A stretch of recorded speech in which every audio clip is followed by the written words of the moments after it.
Bismillahirrahmanirrahim. Assalamu alaikum students. I welcome you all to lecture number 63 of mathematics for grade 9. Previous lecture में हमने chapter number 8 की review exercise को solve किया। आज हम start करेंगे 9.1 एक्सरसाइज। इससे पहले जितनी बातें थी इसमें सबसे इम्पोर्टेंट डिस्टेंस फार्मूला है, जो कि पिछले लेक्चर में मैंने इस पर एक नज़र डाली थी। डेराइवेशन इसका ये आपके सामने है, बुक पेज 212 पर इसकी डिराइवेशन है। ये सारा कुछ ये इसकी डिराइवेशन है, ठीक है। और ये इसकी फिर एप्लीकेशन है कि कहाँ पर और कैसे हम इसको यूज़ करेंगे। दो पॉइंट्स के दरमियान डिस्टेंस हम इस पर फाइंड करते हैं कि दो पॉइंट्स हैं उनके दरमियान डिस्टेंस कैसे होगा अगर वो 2 डायमेंशन में है। ये जो अभी आपके सामने नज़र आ रही है 1 डायमेंशन में स्ट्रेट लाइन पर, रियल नंबर लाइन पर ये डिस्टेंस है। इसके लिए हम एब्सोल्यूट यूज़ करते हैं। लेकिन जब ऑर्डर पेयर में आ जाए डिस्टेंस, जिस तरह इधर है क्वेश्चन 2 और 3 में, तो इनके लिए फिर हम डिस्टेंस फार्मूला यूज़ करते हैं। इसमें आप देखें ए बी का डिस्टेंस ए 0.0 है और बी जो है वो 0.4 है। तो इन दोनों का डिस्टेंस चाहे आप 0-4 एब्सोल्यूट ले या 4-0 एब्सोल्यूट ले, 4 ही आएगा। तो ये इसका डिस्टेंस है। मीन्स कि कितने स्टेप है देखिए, first, second and third and fourth, 4 step है। इसमें देखिए 1 2 स्टेप है, 1 2 3, इसमें 3 स्टेप है। ज़रूरी नहीं है कि किस साइड से लेने हैं, बस दरमियान में स्टेप आपने काउंट करना है। ये फर्स्ट, ये सेकेंड, ये थर्ड, ये फोर्थ, ये फिफ्थ, इसमें 5 स्टेप है, तो इसका डिस्टेंस 5 होगा। इस तरह हमने इनको कैलकुलेट करना है। 1 2 3 4 5, इसका भी 5 है, इसका 2 है। यहाँ पर आप इसको देख सकते हैं 9.1 एक्सरसाइज है, ये इसका डिटेल पेज है। डिटेल पेज पर ये डिस्टेंस फार्मूला है। Number of question 3, find the length of A be in the following figures. Distance between A be using formula b minus A absolute 4-0। चाहे आप a माइनस बी भी कर लेना, तब भी आपके पास 4 ही आएगा। अगर आपने a माइनस बी किया तो 0-4 एब्सोल्यूट आएगा, -4 एब्सोल्यूट। और जब एब्सोल्यूट साइन होगा ख़त्म होगा तो माइनस साइन भी साथ में ख़त्म होगा। पॉजिटिव भी पॉजिटिव रहता है एब्सोल्यूट की वजह से, और नेगेटिव भी पॉजिटिव बन जाता है। इसी तरह इन दोनों का जो है b माइनस है 0 -2, तो उससे फिर 2 आ जाएगा।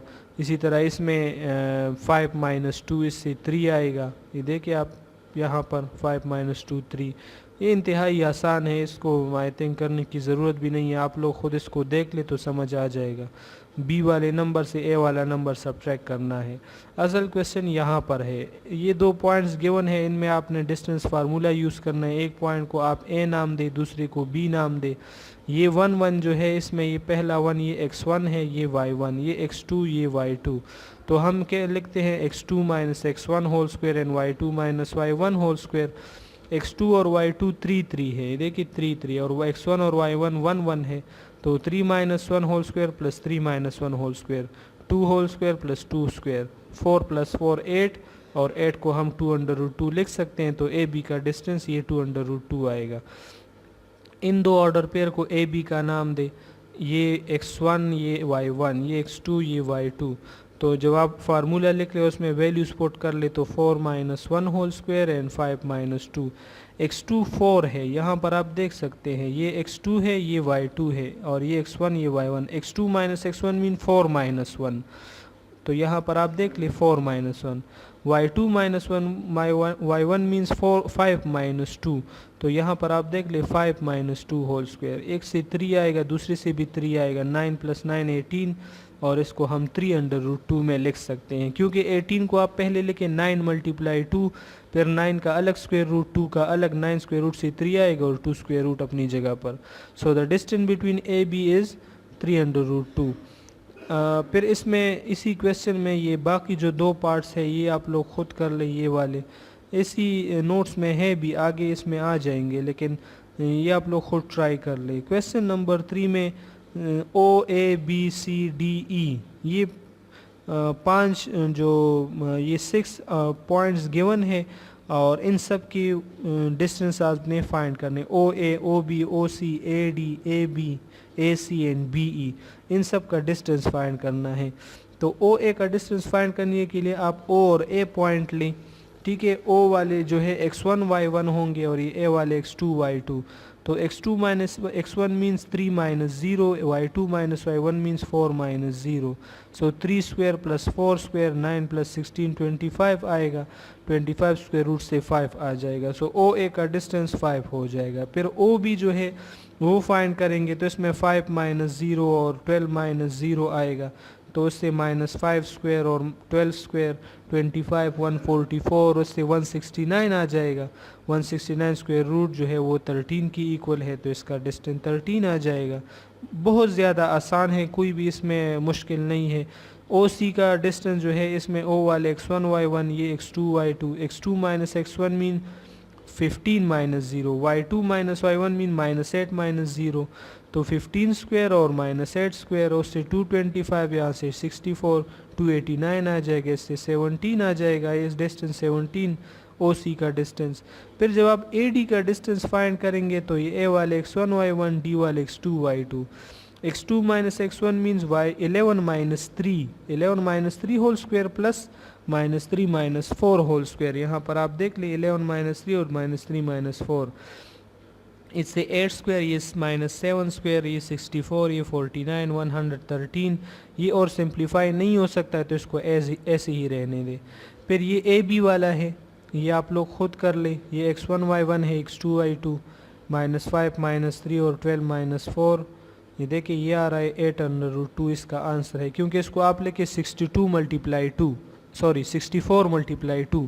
फिर 64 का अलग स्क्वायर रूट, 2 का अलग, 2 वाला 2 पर रह जाएगा और 64 स्क्वायर रूट से 8 आ जाएगा। तो ये इस तरह सिंप्लीफाई हुआ है। ये ए सी वाला भी आप लोग खुद कर ले। ए वाले जो है x1 y1 ये x2 y2। तो ये x2 माइनस x1 15 माइनस 3 और माइनस 8 माइनस 4। 15 माइनस 3 से 12 आएगा, माइनस 8 माइनस 4 से भी 12 आ जाएगा। तो इससे 288 बन जाएगा। 288 को आप लेके 144 मल्टीप्लाई 2, 144 का अलग स्क्वायर रूट, 2 का अलग, ये 2 वाला रह जाएगा और 144 स्क्वायर रूट से 12 आ जाएगा। तो ये इसका आंसर है। फिर इसके बाद जो है इसमें आई थिंक वो बी ई वाला रहता है। यहाँ पर आप देख लें ये बी ई वाला इसमें रहता है, ये आप लोग खुद फाइंड आउट कर ले। बी ई में बी वाले x1 y1 होंगे और ई वाले x2 y2। तो x2 माइनस x1 यानी माइनस 9 माइनस माइनस 5 यानी माइनस 9 प्लस 5, तो माइनस 4 होल स्क्वायर और माइनस 4 होल स्क्वायर से 16 आ जाएगा। और माइनस 4 माइनस 12 से माइनस 16 आएगा। माइनस 16 स्क्वायर से 256 आ जाएगा। दोनों को ऐड कर ले और फिर उसका स्क्वायर रूट ले, आपको आंसर मिल जाएगा। ठीक है।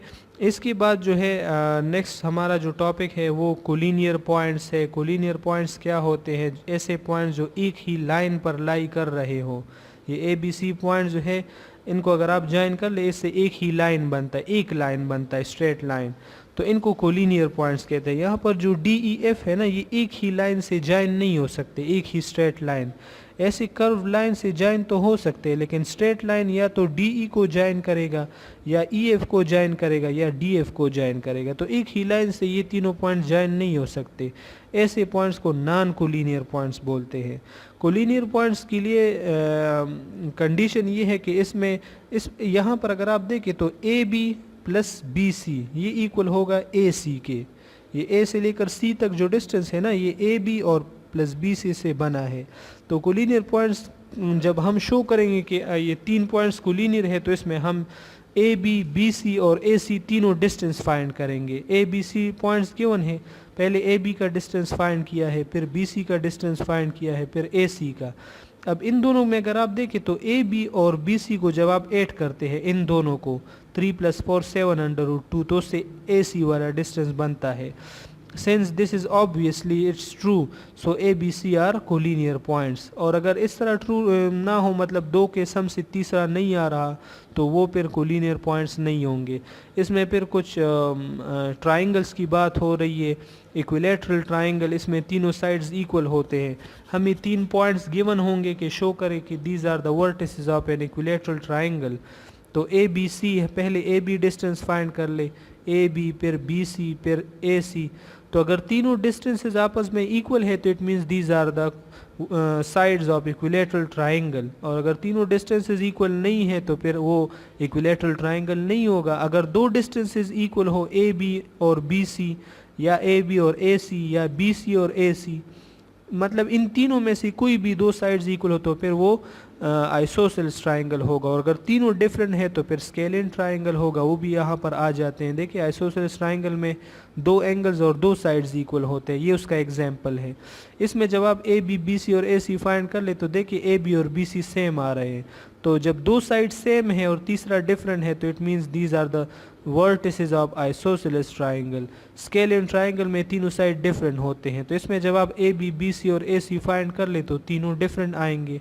फिर आप लिखेंगे कि as these three sides are not equal to each other so all the lengths of these three side are different, there A B C are the vertices of scalene triangle.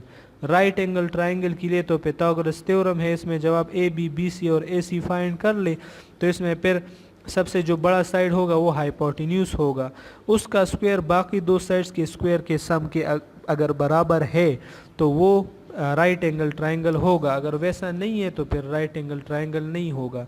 यहाँ पर आप देखिए ए बी बी सी और ए सी, इसमें सबसे बड़ा ये ए सी वाला है, इसका स्क्वायर आप ले, इसके स्क्वायर से 5 स्क्वायर 25 मल्टीप्लाई 250 आता है, और 5 स्क्वायर 25, 5 स्क्वायर 25, 25 प्लस 25 इससे भी 50 आता है।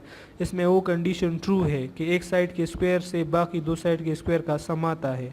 सो पाइथागोरस थ्योरम सेटिस्फाई हो रहा है। So these are the vertices of right angle triangle. फिर इसके बाद स्क्वायर की बात हो रही है, तो स्क्वायर और रेक्टेंगल जो है, स्क्वायर में सारे साइड्स इक्वल होंगे, चारों साइड्स, ठीक है। स्क्वायर में चारों साइड इक्वल होंगे तो वो यहाँ पर आप देखिए ये चारों साइड्स इक्वल है।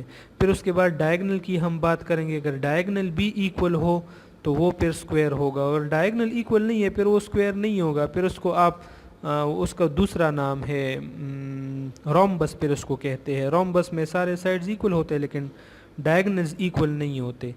फिर रेक्टेंगल है, रेक्टेंगल में भी आप साइड्स फाइंड कर लेंगे, दो दो साइड्स आपस में इक्वल होंगे, ये ए बी और सी डी और बी सी और ए डी वो आपस में इक्वल होंगे। देखिए ये ए बी ये आ रहा है और सी डी ये आ रहा है, तो ए बी और सी डी इक्वल है, और बी सी और ए डी इक्वल है, तो A B equal to C D and B C equal to A D, opposite side are equal.